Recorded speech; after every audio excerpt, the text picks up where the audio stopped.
So Jensen Huang just revealed why the future of robotics is going to be absolutely incredible. At the recent keynote at Nvidia's GTC event, he actually discussed how Nvidia are changing the future of robotics and why it's going to be more impactful than you do think. In this video, I'm going to do a deep dive on why robotics is going to absolutely change everything. And with that being said, make sure you guys stick around so you understand every future development that you may miss in terms of robotics. So with that being said, let's do a deep dive on exactly what Nvidia have said. Has come for robots. Robots have the benefit of being able to interact with the physical world and do things that otherwise digital information cannot.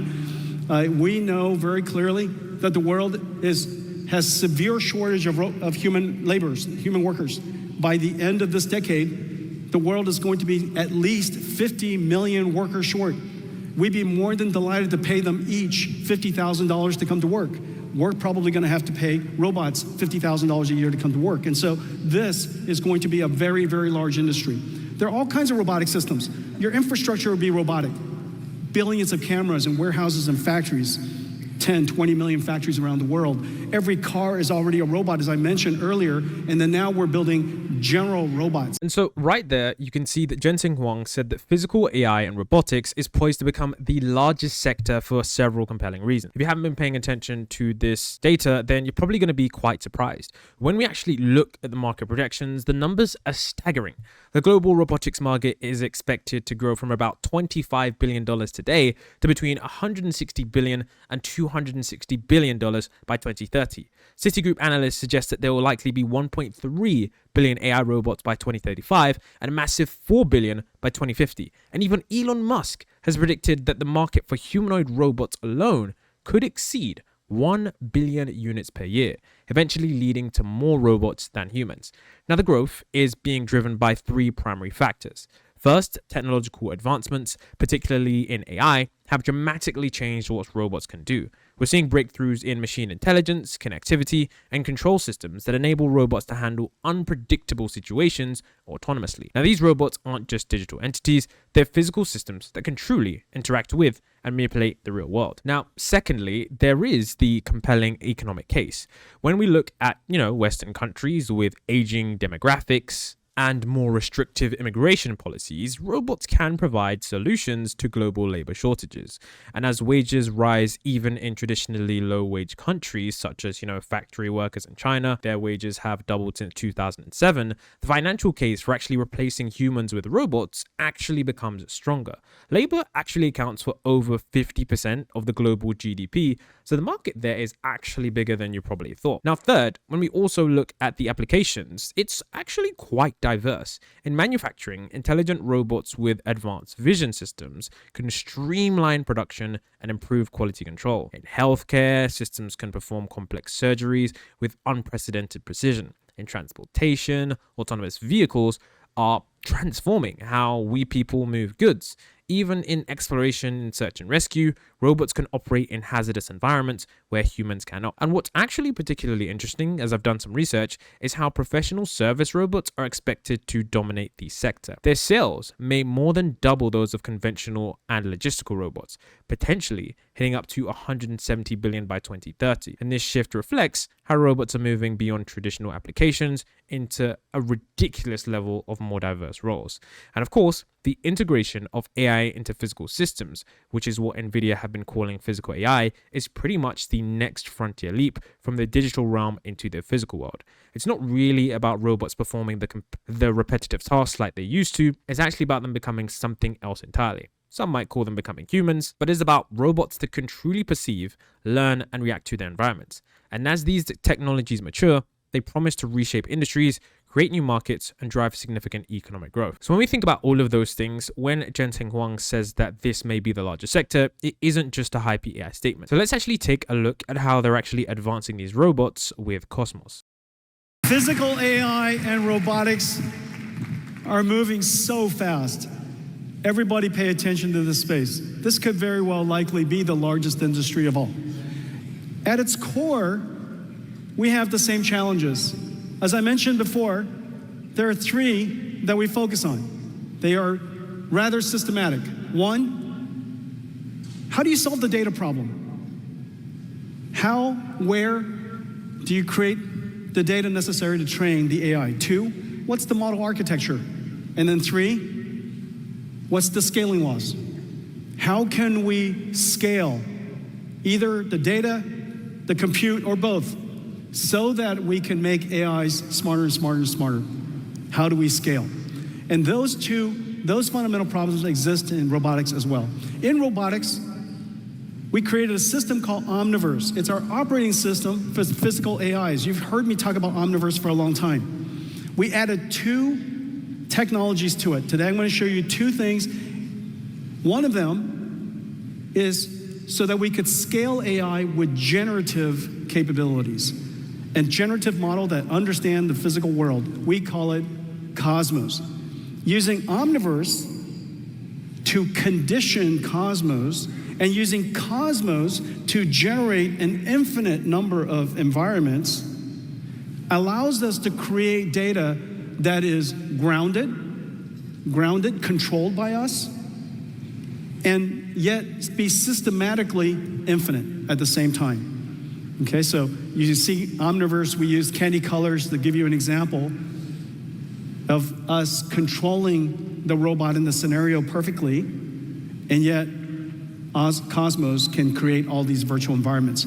So this is where Jensen Huang was talking about how robotics and physical AI are advancing quickly. Now, I've already spoken about the labor market and how that is completely going to change the world, but we actually need to understand how these robots work behind the scenes. So one of the biggest problems that you have with robotics is, of course, the data problem. So the problem is that robots need to see many examples to learn how to do something, like cleaning a room, driving a car. This is essentially what you'll call data. But the problem is that gathering this data in the real world is quite slow, hard, and expensive. Imagine trying to teach a robot to recognize every object on Earth by showing it every object one at a time. That would just take forever.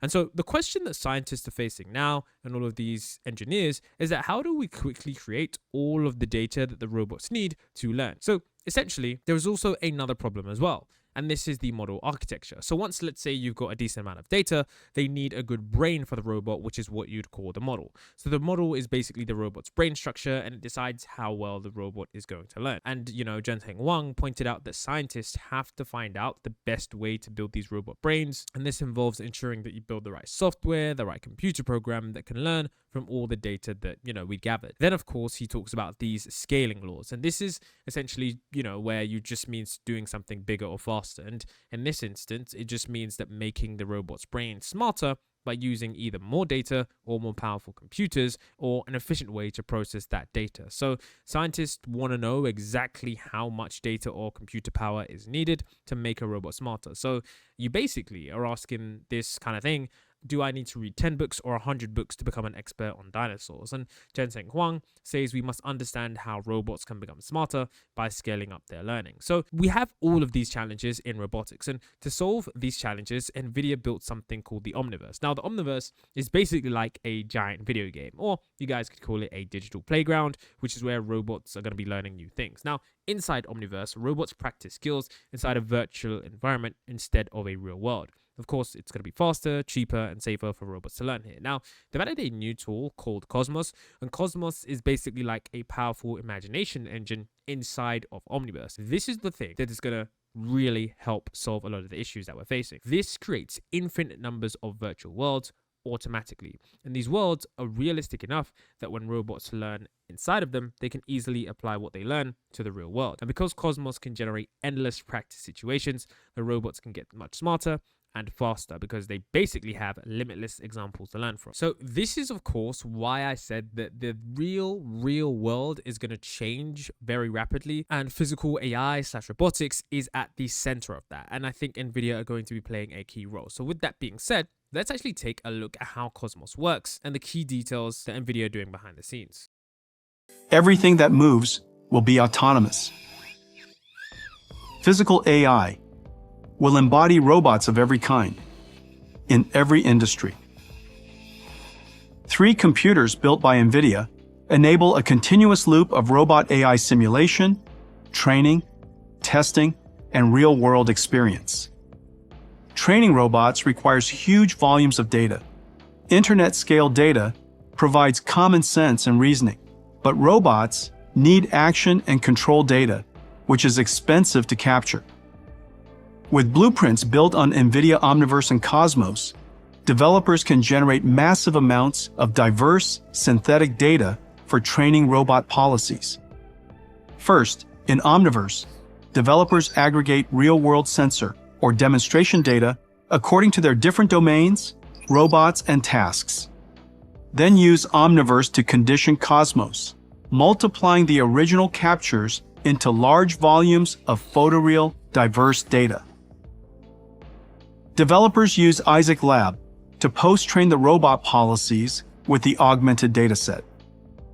And let the robots learn new skills by cloning behaviors through imitation learning, or through trial and error, with reinforcement learning AI feedback.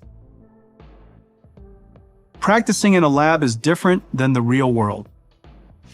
New policies need to be field-tested.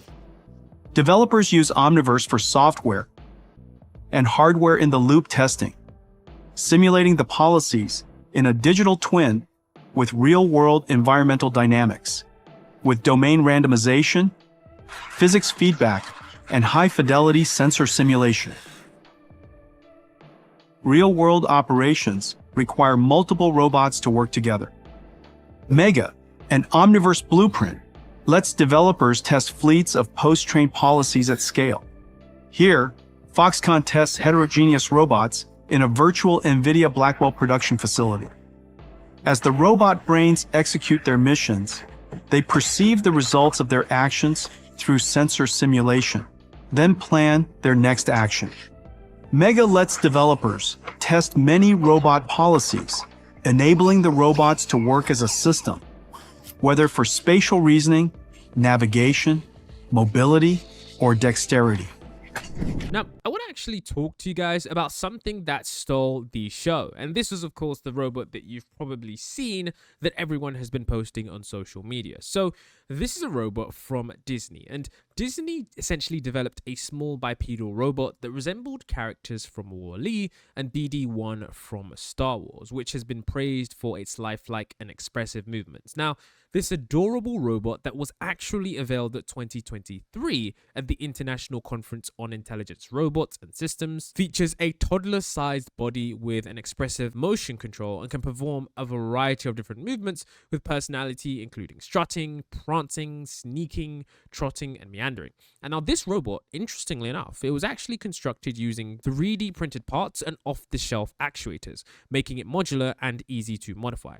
Now, what makes this robot particularly impressive is its ability to maintain its balance on uneven terrain while preserving its character and personality in movement. Now, Disney's robotics team, led by Moritz Bacher from the Disney Research in Zurich, used a bunch of innovative methods to actually get this done. They used procedural animation, modular hardware, and reinforcement learning. And they actually did this in a way that allowed them to go from years to just months. Now, what's crazy about all of this is that they decided to take this robot up a notch and collaborate with Nvidia. And what they've decided to do, so it's Nvidia, it's Google DeepMind, and it's Disney Research. And these guys are all joining force on something called Newton. And this is going to be a groundbreaking open source physics engine that is set to revolutionize robotics. Now, it's not just any standard simulation tool. This one is actually built on Nvidia's warp acceleration framework, designed to bridge that frustrating simulation to real gap that's been holding robotics back for years. And at its core, Newton leverages the fundamental laws of physics: conservation of mass and momentum, rigid and soft body dynamics, contact and friction models, and realistic actuator simulation to create virtual environments where robots can learn and develop without the cost and risk of physical testing. Now, what makes Newton special is that it combines accurate physics modeling with GPU acceleration, allowing robots to learn complex tasks much faster than before. It's actually compatible with existing frameworks like MuJoCo, which just got a massive speed boost through MuJoCo Warp, achieving 70 to 100 times acceleration for certain tasks. And Nvidia's Isaac Lab actually allows developers flexibility in how they implement it. Now, the really exciting part here is that Newton actually supports differentiable physics, meaning it can propagate gradients through simulations, which allows for optimization of system parameters and opens up entirely new methods for robot learning. Plus, it's built on OpenUSD, a common language for robotics and data that helps unify workflows across different platforms and tools. Now, Newton is also incredibly extensible, capable of handling rich multi-physics simulations where robots interact with everything from food items to cloth to sand. And thanks to custom solvers that can be coupled together, Disney is already putting this technology to practical use for their expressive robotics character. Now, what I love about this most is that the technology is open source, which means they're inviting the entire robotics community to build upon it, which can potentially accelerate innovation across the field and democratize access to advanced physics simulations that were only available to well-resourced labs and companies. The second thing, just as we were talking about earlier, one of the incredible scaling capabilities of language models today is reinforcement learning, verifiable rewards. The question is, what's the verifiable rewards in robotics? And as we know very well, is the laws of physics. Verifiable physics rewards. And so we need an incredible physics engine. Well, most physics engines have been designed for a variety of reasons. They could be designed because we want to use it for large machineries, or maybe we design it for virtual worlds, video games and such. But we need a physics engine that is designed for very fine-grained, rigid and soft bodies, designed for being able to train tactile feedback and fine motor skills and actuator controls. We need it to be GPU accelerated so that these virtual worlds could live in super linear time, super real time, and train these AI models incredibly fast. And we need it to be integrated harmoniously into a framework that is used by roboticists all over the world, Mujoko. And so today we're announcing something really, really special. It is a partnership of 3 companies: DeepMind, Disney Research, and Nvidia, and we call it Newton.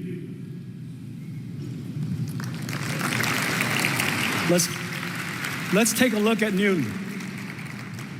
How do you like your new physics engine? You like it, huh? Yeah, I bet. I know. Tactile feedback, rigid body, soft body simulation, super real time. Can you imagine just now what you were looking at is complete real-time simulation? This is how we're going to train robots in the future.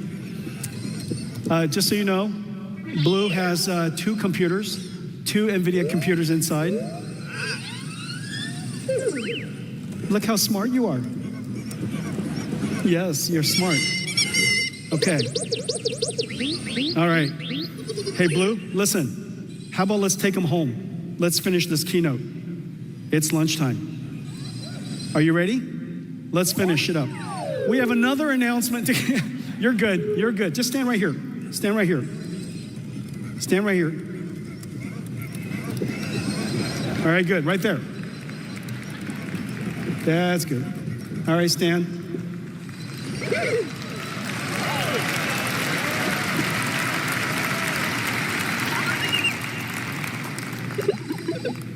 Okay, we have another amazing news. I told you. So now, if we're actually talking about open source, it might be worthwhile to mention Nvidia's recent announcement, which is of course Groot N1. Now, Groot N1 is an open source foundation model for humanoid robotics that was announced at Nvidia GC in 2025. Now, what's crazy about this was that it represents the world's first foundation model specifically designed for generalized humanoid robot reasoning and skills. Now, Groot N1 evolved from Nvidia's earlier Project Groot, expanding beyond industrial use cases to support humanoid robots in various form factors. And this model features a dual system architecture inspired by human cognitive processes, consisting of 2 complementary components: a System 2 slow thinking vision language model based on an Nvidia Eagle with vision model that perceives and reasons about the environment and instructions and plans appropriate actions, and then a System 1 fast thinking diffusion transformer that translates these plans into precise robotic movements and action. Now, this architecture enables humanoid robots to perform complex tasks autonomously including grasping objects, moving them with one or both arms, transferring objects between arms, and executing multi-step operations that require sustained contextual understanding. And Groot N1 is a single AI model with one set of weights, meaning it doesn't rely on multiple models for different tasks, allowing for unified control across various manipulation behaviors. Now, the model was trained on an expansive dataset combining real-world humanoid movement data, synthetic data generated using Nvidia's Isaac Groot blueprint, and large-scale video data from the internet. In fact, using components from the blueprint, Nvidia generated 780,000 synthetic data trajectories, which is equivalent to 6,500 hours or 9 continuous months of human demonstration data in just 11 hours. Think about that. And combining this synthetic data with real data improved Groot N1's performance by 40% compared to using only real data. Now, the model is fully customizable and adaptable through post-training specific embodiment tasks and environments, with Nvidia making the training data and evaluation scenarios available on platforms like Hugging Face and GitHub to enable further development. Now, Groot N1 has demonstrated robust performance across various benchmarks, achieving an average success rate of 45% across simulation benchmarks compared to 33.4% for diffusion policy and 26.4% for BC Transformer. It's been designed to work with advanced humanoid robots like the Nvidia GR01 and the 1X Neo, with early access granted to companies including Boston Dynamics. I think it's worthwhile you guys do actually take a look at this video because whilst yes, I can explain all the technical details, this video does a greater job at explaining exactly how this is going to be implemented. Nvidia Isaac Groot is a platform of sim-ready data, simulation frameworks, and synthetic data generation blueprints, and pre-trained models. Nvidia Isaac Groot N1 is an open generalist foundation model for humanoid robots. Groot N1 features a dual system architecture for thinking fast and slow, inspired by principles of human cognitive processing. The slow thinking system lets the robot perceive and reason about its environment and instructions, and plan the right actions to take. The fast thinking system translates the plan into precise and continuous robot actions. While internet-scale training data provides common sense and reasoning, it doesn't teach robots specific actions or control. So we need better data, and more of it. Human demonstration data is limited by the number of hours in a day. With Groot blueprints for synthetic data generation built on Nvidia Omniverse and Cosmos, we can exponentially multiply a small number of real-world data captures into a massive, diverse training dataset. Groot N1's generalization lets robots manipulate common objects with ease and execute multi-step sequences collaboratively.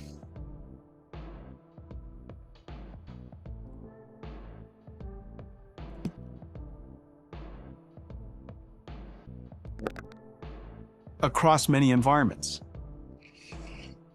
and even multiple embodiments. And with synthetic data generation and reinforcement learning, humanoid robot developers can post-train Groot N1 for their specific robot and task. The age of generalist robots is here, driven by developers building on Nvidia Isaac Groot. So one of the things I do want to talk about is, of course, the other robots that are in the space. Now, one of the robots that is essentially my favorite is the Neo robot. Now, the Neo robot is a robot designed by Robotics. This is a company that is backed by OpenAI and many other serious investors. So this is a company that has managed to achieve quite a lot in the short time of space that they have been operating. And their recent robot, which they've developed, looks super realistic. Now, what's amazing about this robot as well is that we've seen that the recent demos at the Nvidia GTC shows us that the CGI isn't far off from what the robot is able to do in reality. So a lot of people say that, oh, it's just a cool CGI demo, but you can actually see here the robot doing a variety of different things autonomously and doing them in a way that looks realistic and human-like. And I think that that is really important so you guys can understand exactly how far the space has gone. So for those of you who are wondering, you know, is this all just demos and is it all just fancy nonsense? When you're at these events, the video wasn't taken by me, but you can truly see how it's going to be in the real world when these robots are operating at scale. Now, I do want to have this section of the video show you guys exactly what other people who are working in the robotics field are talking about when it comes to robotics. Because like I said before, you really do want to see what other people that are the CEOs of these companies are saying. So take a look at the CEO and co-founder of 1X says about this robot. Did three things. We're harvesting energy, then we're turning that into products and services, and then we consume them. And we're so good at harvesting energy. And if you ask someone from like 1890 or something and you said like, oh, in 2024, you can buy like a kilowatt of power for 10 cents, they would never believe you. It's just unfathomable, the amount of power that is. Now, I think if you look back at this in like a few years, people will say the same about physical labor. It's like, yeah, why can't you have anything you want? Because physical labor, that's like zero overhead. There's no human effort involved. You take energy, you apply autonomy, and you get products and services. That's the way the world works. But of course, to us now, that's not the way the world works at all. And neither was it for energy before we really mastered how to harvest energy. And I'm not saying we're done yet on the energy front, but we're pretty good at it. And that means it's hard to define, right? What is the impact? I think we're going to go to a post-scarcity type economy. We're not going to any longer be constrained by labor. And you can think about it a bit like if you could prompt engineer physical reality to do anything.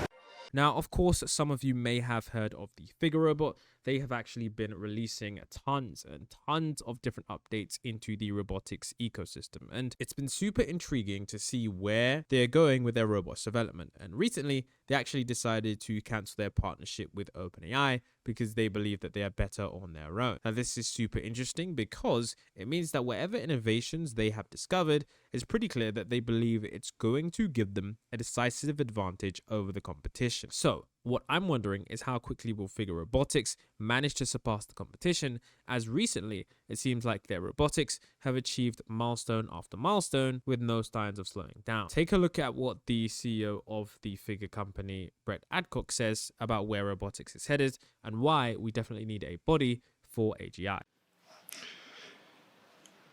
Yeah, I think we really need to figure out a way to give like AGI a body here. I think it's like a really negative or like almost like dystopian future if we figure out how to solve AGI and it lives in a server somewhere and it's like, you know, more intelligent than all of human and the humanoid robot is like the ultimate deployment vector for AGI. It's you can't solve this with anything else besides a human, like a mechanical human. You need something that is a single platform that with no hardware changes can do everything a human can. And you need something that can also be good for the neural nets. Like the neural net here in a humanoid can basically learn from transfer learning. It can basically multitask across a variety of different applications. So we basically can build like one single neural net, like foundation model that can power the whole robot to do everything end to end. Now, another company that is never out of the spotlight is, of course, Boston Dynamics. And I think this recent robot demo from them is one that is truly impressive. We've always known that Boston Dynamics has had probably the state-of-the-art robotics, not only platform, but also the updates that allow their robot to do a variety of different actions. But doing and seeing this recent update in practice was something that was absolutely incredible. I mean, I knew that the robot was advanced, but it's almost indistinguishable from a human in a kind of suit. And this is something that, you know, should really show you where we are in terms of robotics, because I don't think people understand that right now robotics is still in its very early days in terms of where things could head. Of course, there is still a lot to get to, but I think we have to understand that compared to AI, robotics is still in the early days. Once robotics are completely autonomous, doing a variety of things, reacting to the environment autonomously, it's going to be completely game-changing. And the crazy thing about all of this is that Boston Dynamics aren't the only company doing this. there is also another company coming out of China that is also taking part in the robotics revolution. So you may have heard of another company that is, truly, really changing robotics. And I'm almost speechless because every time I see an update from them, it just pushes the boundaries further and further in terms of what's capable. Now, the company I'm referring to here is one called Engine AI. The company released robots that were so realistic the first time I released a video, many initial people thought that it was CGI. Now, of course, we now know that it is not CGI because of the countless physical demos and all of the videos that have plastered on social media and all of the media outlets that have taken to Twitter to show you in real life how cool it is. But I think it's really important to know that innovation is happening across the board in a variety of different companies. And it's quite likely, year on year, we're going to get consistent updates that show us just how incredible the robotics revolution is going to be. So with that being said, are you excited for this revolution, or do you think this is